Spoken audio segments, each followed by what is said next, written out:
Nora Jenkins told herself it would be a simple task.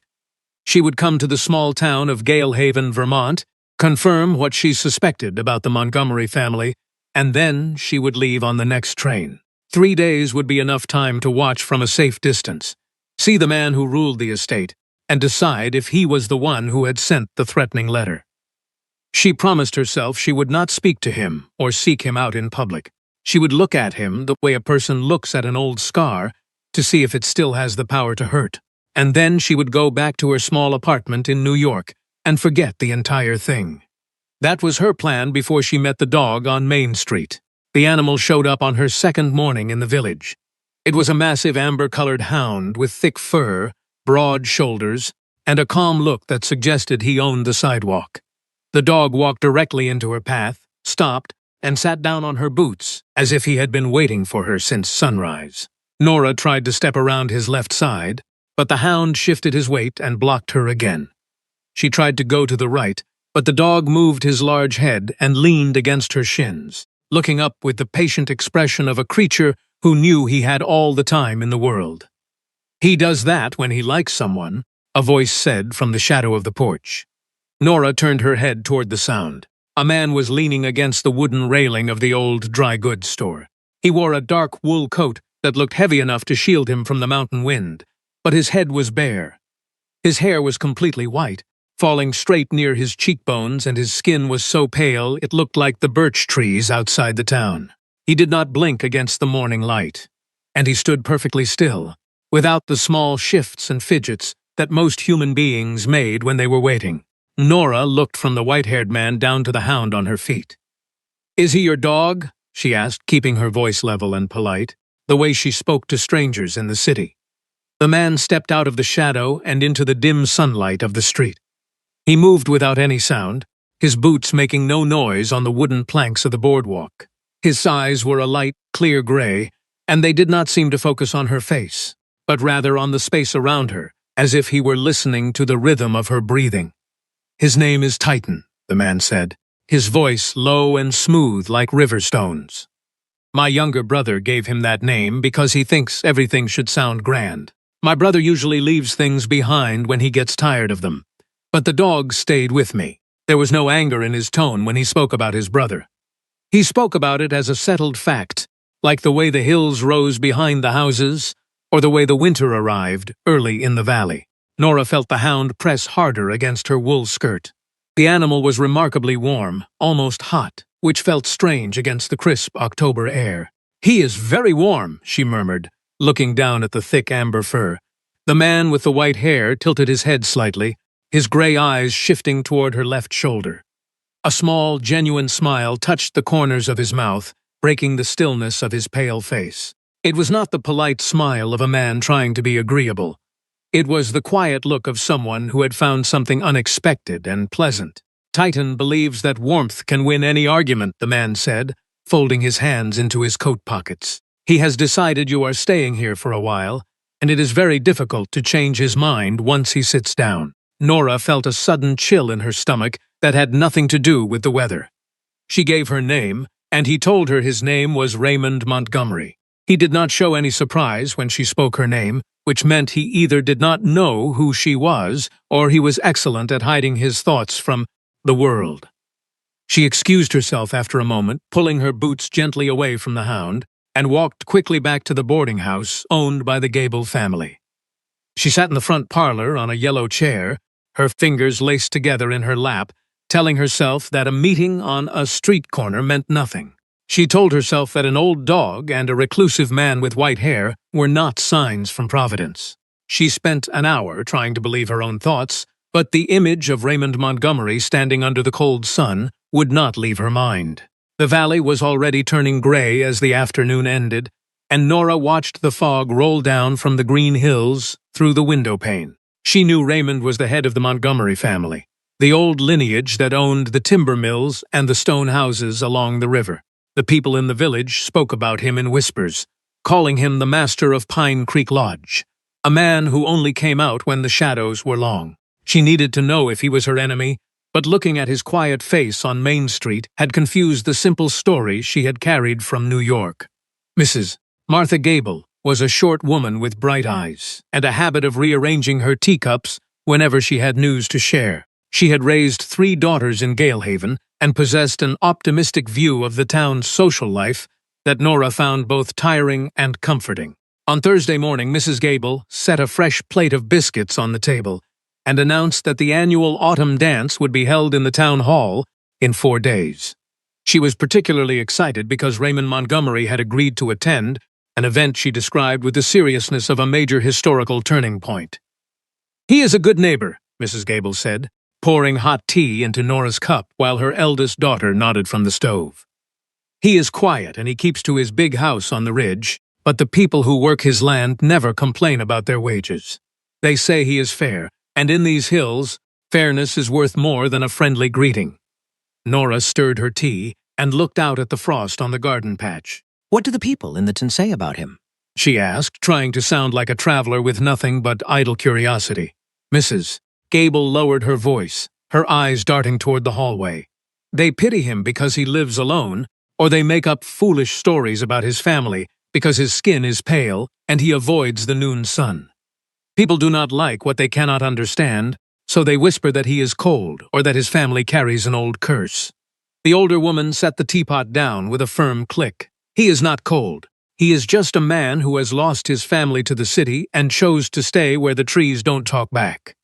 He used to laugh when he was younger, before his parents passed, but now it just listens."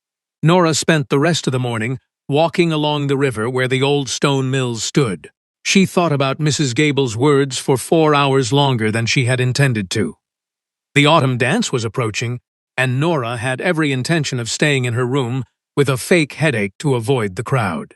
She did not want to see Raymond Montgomery in a brightly lit room where people would be watching her face.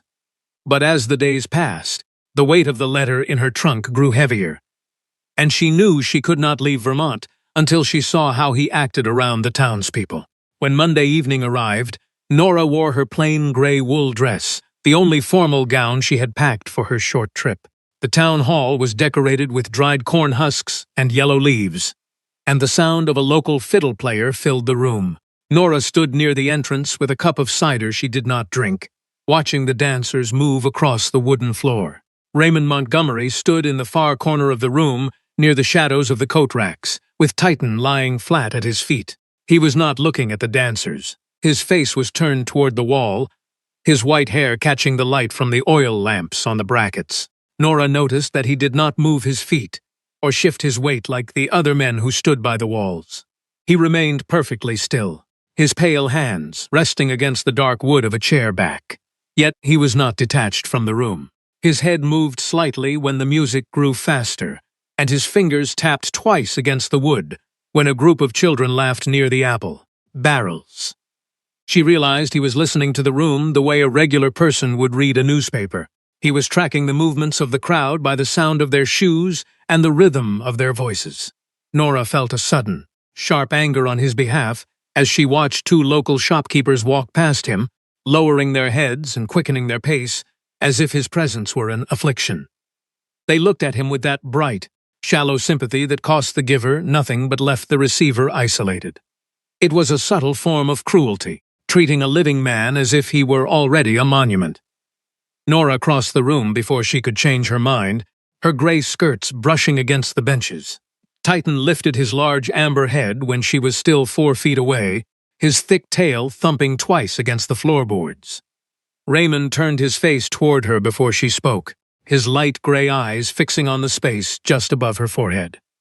"Good evening, Miss Jenkins," he said, his voice carrying clearly over the sound of the fiddle. Nora stopped beside the large hound, who immediately leaned his heavy shoulder against her leg. "How did you know it was me?" she asked, looking at Raymond's pale profile.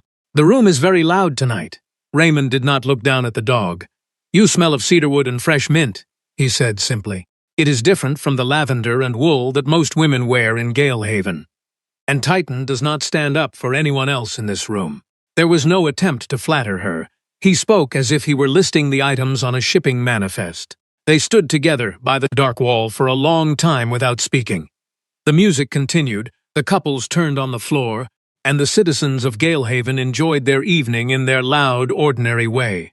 Nora found the silence between them surprisingly easy to bear. In New York, silence was always a contest or a mistake, but here, next to this white-haired man, it felt like an empty room where she could finally sit down. After the third song ended, Raymond spoke again, his voice dropping below the noise of the crowd. "You did not come to Gale Haven to look at the autumn leaves, Miss Jenkins," he said. Nora went very still, her fingers tightening around her paper cup. "Why do you say that?" she asked. Raymond turned his body slightly toward her, his face remaining in the shadow of the curtain. "You arrived at the boarding house with 2 large trunks," he said. "That is too much luggage for a short visit, and too little for someone who plans to stay through the winter. I know because the delivery boy is my tenant's son, and he mentioned the weight." He paused, listening to a burst of laughter from the punch bowl across the room. "You speak to Mrs. Gable and her daughters with great care, but you have not asked about the local families or the price of land. You have no interest in our town, yet you spend your afternoons watching the road that leads to my lodge." His gray eyes seemed to clear, focusing directly on her face with a sudden intensity that made her skin feel cold. "You are looking for something specific, and you are afraid of what you might find." Nora did not answer him immediately. She watched Mrs. Gable's youngest daughter twirl past them, her red ribbons flying in the air. "I will tell you why I am here," Nora said at last, her voice steady despite the hammering in her chest. "But I will only tell you when I am certain it is the safe thing to do." Raymond nodded once, a small movement of his white head. "That is a fair answer," he said. "I can wait. I have lived in these hills for a very long time, and time is the one thing I have in abundance." The next morning, the rhythm of her days changed. Nora began to receive short notes from Pine Creek Lodge, brought to the garden gate by the young boy who helped Mrs. Gable with the firewood. The notes were written on heavy cream paper in a neat, old-fashioned script that used no unnecessary words. The first note was brief, observing that the mountain fog would likely stay until noon, and advising her to wear her thickest shawl if she walked by the river.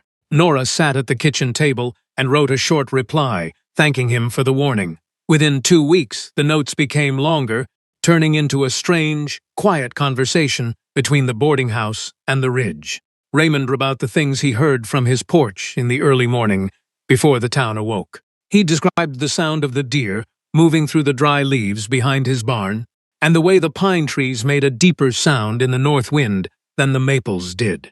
He wrote that Titan had developed a habit of sleeping on his writing desk, which made it difficult to use his inkwell without waking the animal. Nora found herself looking forward to the boy's arrival at 2:30 every afternoon. She began to write about her own observations, describing the books she had read and the difference between the constant roar of New York and the slow, heavy quiet of the Vermont woods. In one of his letters, Raymond wrote a single line that stayed with her through the night. "My brother writes from the city to ask if I am still here." The note read, "He worries that I am disappearing into these mountains. I do not know how to tell him that I have never felt more solid." She read that sentence 4 times while sitting by her small oil lamp. She understood what it meant to disappear while remaining visible to the world. For 18 months, since the night at the Winter Gala in New York, she had gone to her job at the library, spoken to her neighbors, and attended church every Sunday, while keeping her real life hidden away in the dark. She took up her pen and wrote back to him.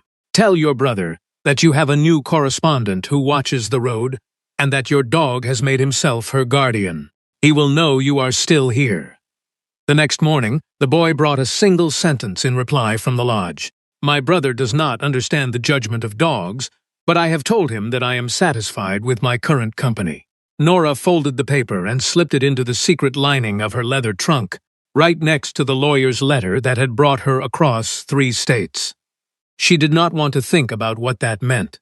She told herself she was just being thorough, that she was studying the character of her potential enemy before she made her move. The letter in her trunk was 2 months old, written by a lawyer named Mr. Vance, who kept an office near the New York docks. The ink was black and precise, offering Nora the sum of $1,000 if she would agree to leave the state and never speak to anyone about the events of the previous winter at the Hadmore estate. Nora knew why the letter had been sent. 18 months ago, she had been working as a temporary secretary for a wealthy lady who hosted a massive house party in the city during January. Late one evening, Nora had gone down to the library to fetch a legal document for her employer. The house was dark, and she had turned the wrong brass doorknob at the end of the corridor. She had opened the door to a small parlor and seen something she could not forget. A young woman named Helen Drake, the daughter of a country schoolmaster, was weeping on the sofa, her dress torn at the shoulder. Across from her stood a young man with dark hair and a sharp, handsome face that looked entirely unmoved by the girl's distress. The young man was Victor Montgomery, Raymond's younger brother. He had looked at Nora with a cold, superior expression that suggested she was nothing more than an insect under his boot. Nora had closed the door and helped Helen leave the house that night.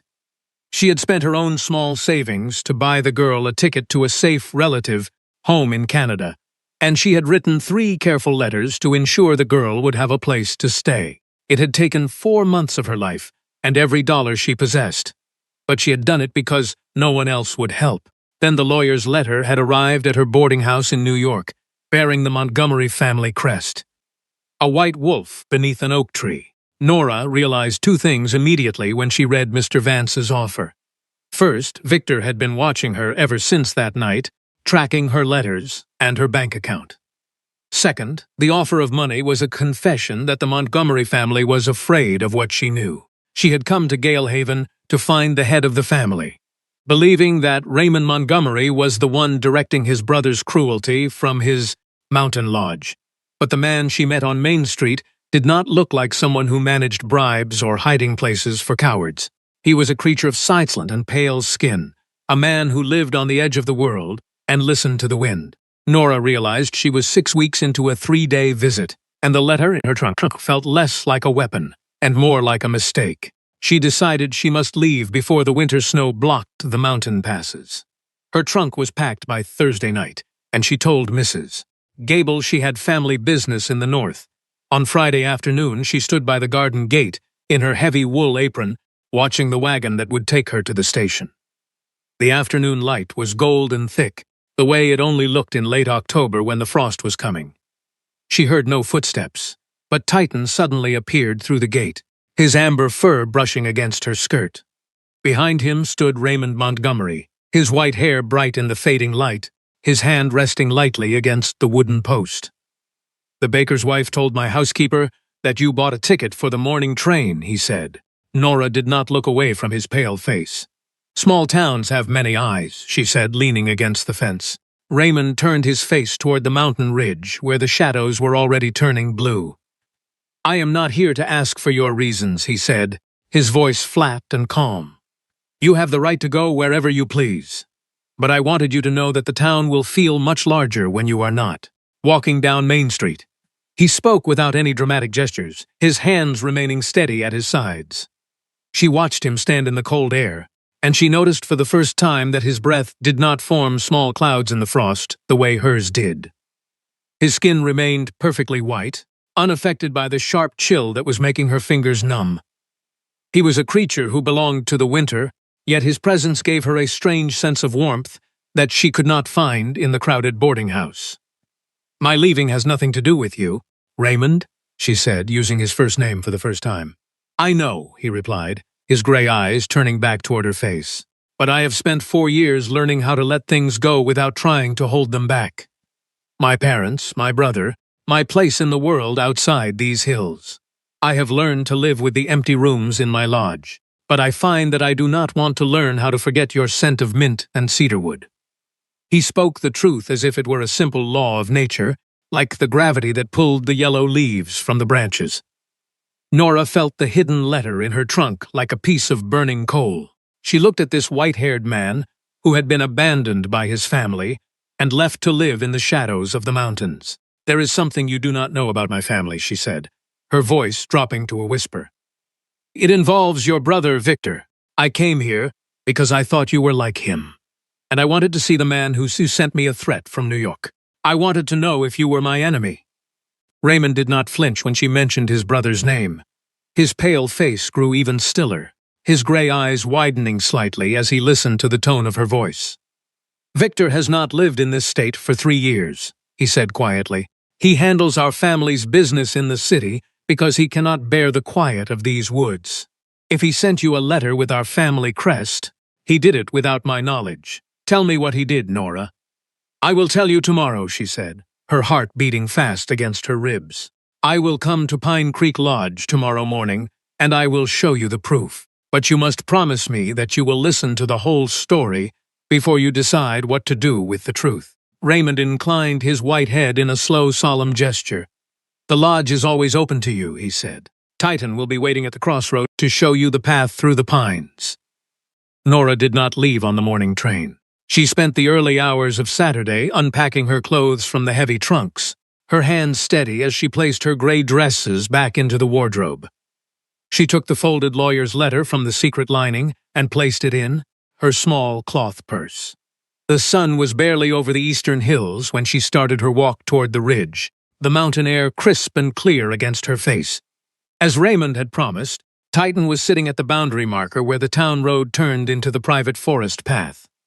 The large hound stood up when she approached, his amber tail wagging in a slow, rhythmic arc.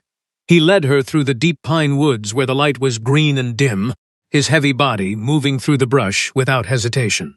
The path rose steeply, leading to a massive stone house that sat on the edge of a rocky cliff.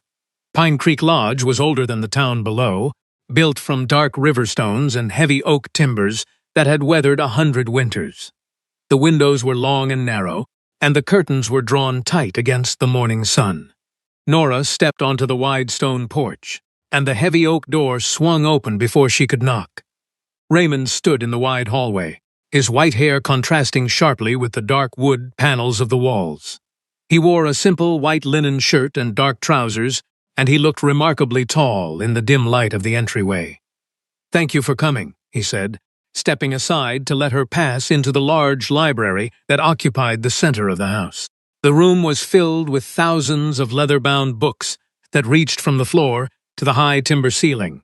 A small fire burned in the stone hearth, providing the only light in the room, as the heavy velvet curtains shut out the daylight completely. Nora sat on a leather bench near the fire, while Raymond remained standing by the mantelpiece, his pale hands resting against the carved stone. She took the folded paper from her purse and laid it on the low table between them. "This came to my room in New York 2 months ago," Nora said, her voice echoing slightly in the quiet library.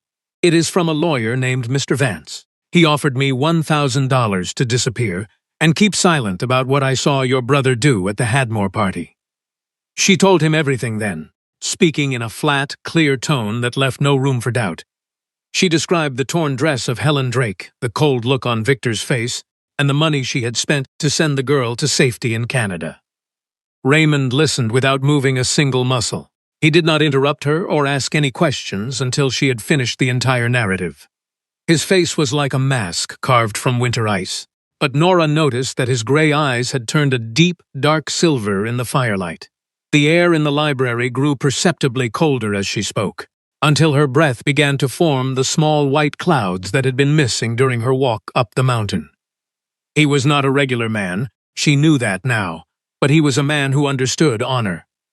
"Victor told me he needed money to settle a timber contract in the city," Raymond said, his voice dropping into a low, vibrant register that made the glass chimneys of the lamps vibrate slightly. "I sent him the funds from our family bank account, because I believed he was trying to build a life of his own. I did not know I was paying for his cowardice and his bribes." He turned his face toward the fire, his white hair catching the red glow of the embers. "He has used our name to cover a stain that cannot be washed out with dollars." Raymond turned back toward her, his dark silver eyes fixing on her face, with an intensity that made the room seem to shrink around them. "You spent your own savings to save a girl you did not know," he said, his voice softening as the cold air in the room began to fade. "You came to these mountains alone, to face a family that has owned this valley for 2 centuries. You are a very brave woman, Nora Jenkins." Nora looked down at her hands, which were finally warm from the hearth fire. "I was tired of being afraid," she said. "My brother will be here on Wednesday," Raymond stated, his voice returning to its usual calm, conversational tone. "He writes that he needs my signature on a deed for the southern timber lot. He thinks he is coming to collect more money, but he is coming to answer for what he did in New York." He walked over to the table and picked up the lawyer's letter, his long, pale fingers folding the paper with extreme care. "I want you to be here when he arrives, Nora. Your presence will be the proof that his secrets have run out of hiding places." Nora stood up from the bench, her gray wool skirt brushing against Titan's amber fur as the dog came to stand beside her. "I will be here," she promised. "I have carried this story for 18 months, and I want to see the end of it."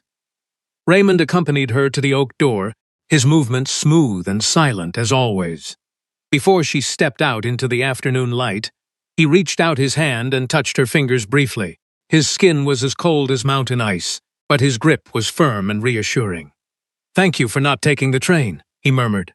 The next 3 days passed slowly in the village of Galehaven. Nora helped Mrs. Gable with the household chores, turning the apples in the cellar and mending the winter blankets for the bedrooms. She felt a strange, deep calm that she had not experienced since her arrival in Vermont. She knew the confrontation was coming, but she no longer felt like a victim waiting for a blow. She felt like a person who had walked through a dark forest and had finally reached the clear clearing on the other side. When Wednesday morning arrived, a sleek black carriage pulled by 2 expensive horses drove through the village and turned up the ridge road toward Pine Creek Lodge. The driver wore a fine city coat, and the man inside looked out the window with a bored, impatient expression. It was Victor Montgomery, younger and darker than his brother, with the sharp, handsome features of a man who spent his life in the salons and clubs of New York. Nora watched the carriage pass from the front porch of the boarding house. Then she put on her wool shawl and followed the path up the mountain. She entered the library at Pine Creek Lodge, just as Victor was setting his leather briefcase on the writing desk. The young man turned around when the door opened, his dark eyes narrowing as he recognized her face. A look of sudden, ugly surprise passed over his features, followed quickly by a smooth, professional smile that did not reach his eyes. "Miss Jenkins," he said, his voice light and arrogant. "I did not expect to find a New York librarian in my brother's mountain retreat. Have you come to look at the old books?" Raymond Montgomery stepped out from the shadow of the tall bookshelves, his white hair catching the light of the fire. He did not look at his brother. His gray eyes were fixed on the leather briefcase on the desk. "I asked her to come, Victor," the elder brother said, his voice low and perfectly even. "She has brought a document that requires your attention before we discuss any timber deeds or family bank accounts." He pointed to the folded piece of cream paper that sat on the center of the table. Victor looked from the paper to his brother's pale face, his smile disappearing completely. He was quick to understand the situation.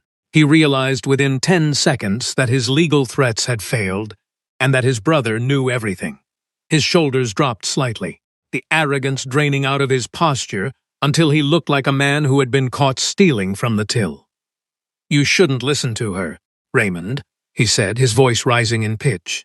"She is an outsider who wants to cause trouble for our family. It was a private matter in New York, and it was settled with money." "It was not settled," Raymond said, stepping closer to the desk.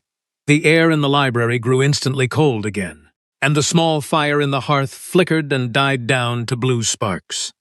"You used our father's crest to buy the silence of an honest woman, and you left a young girl to starve in Canada while you spent our timber revenues on city tailors. You have forgotten what it means to carry the Montgomery name." He did not raise his voice, but the power in his tone was undeniable, the command of a king who had ruled the shadows for 1,000 years. "I will give her more money," Victor stammered, his skin turning a sickly gray as he felt the unnatural chill in the room. "Whatever she wants, Raymond. Just sign the timber deeds so I can settle my accounts in the city. The lawyers are waiting for my return." Raymond picked up a pen from the desk and handed it to his brother. "You will write a letter to Helen Drake today," he commanded. "You will assign the full profits of the southern timber lot to her name, managed by a trustee whom Miss Jenkins will choose. And then you will leave this state and never return." Victor looked at his older brother, his eyes wide with a mixture of fear and realization. He knew Raymond was not a regular man. He had known since childhood that his brother possessed a nature that belonged to the ancient knight, a power that could crush his city life in an instant if he chose to exert it. He took the pen with a trembling hand and sat down at the desk, his ink flowing across the paper as he wrote the words his brother dictated. It took 20 minutes of silence, broken only by the scratching of the nib and the heavy breathing of the younger man. When the document was finished, Nora stepped forward and took the paper from the desk, her eyes meeting Victor's dark gaze without a single trace of fear. "The money will go to Helen's sister in Toronto," she said clearly. "And if I ever see your name in a New York paper near another young woman, I will not look for your brother. I will go directly to the city court with the letters I have kept." Victor did not answer her. He gathered his briefcase with clumsy fingers and walked out of the library without looking back, his boots slamming against the stone floor of the hall. The heavy oak door closed behind Victor, and the library returned to its deep, ancient silence. Nora stood by the window, watching the black carriage drive down the ridge road until it vanished into the pine trees. She felt a profound sense of lightness in her chest, as if a great stone had been lifted from her shoulders after 18 months of constant weight. She turned back toward Raymond, who was standing by the hearth, his white hair silver in the returning light of the fire, as the air in the room grew warm again. "Are you satisfied with the arrangement, Nora?" he asked, his gray eyes resting on her face with that quiet, complete attention she had come to look for. Nora nodded, placing the legal document into her purse. "It is more than I hoped for when I left New York," she said. "Helen will be safe now, and she will have the means to build a proper life without fear of his shadow. I have cleared my own account with the past, Raymond, and I owe that to your fairness." "You owe me nothing," Raymond replied, a small, soft smile appearing on his pale lips. He walked over to her side, his large hound Titan following closely behind him and sitting down on Nora's shoes with his usual, absolute confidence. "I find myself in a strange position, Miss Jenkins. I have lived in this valley for 40 years without needing anyone's company but my dog and my books. But now that the carriage is gone, I find that I am very reluctant to let you walk back to the village." Nora looked down at the amber hound on her feet, then up at the white-haired man who stood beside her in the dim library light. "The winter is coming, Raymond," she said softly, her hand reaching out to touch his pale sleeve, "and Mrs. Gable says the roads will be completely blocked by snow within 3 weeks. I think it would be very foolish of me to try to return to New York before the spring thaw arrives." They were married in the small stone chapel at the edge of Galehaven in April, when the first green shoots were breaking through the Vermont soil. Mrs. Gable wept happily into her wool handkerchief from the front bench, while Titan sat in the center aisle, his amber tail moving in slow, satisfied arcs across the stone floor as if he were checking off an item on an agenda he had arranged himself. Helen Drake sent a short letter from Toronto in May. Written in a steady, firm hand that expressed a quiet gratitude Nora kept in her heart for the rest of her days. Nora sat on the wide stone porch of Pine Creek Lodge on a warm May evening, watching the shadow of the mountains grow long across the green valley below. She knew her life would never be like the lives of the women in New York or the girls in the village. She had married a man who belonged to the quiet night, a king of shadows whose white hair and pale skin would never change with the passing years. But as she looked toward the garden gate, where Raymond stood with his hand on Titan's head, his face tilted toward the evening breeze, she knew she had found something more valuable than an ordinary life. She had found a place where the silence was no longer an absence of sound, but a shared space where two souls could sit together without any fear of the dark or the future that waited for them beyond the trees.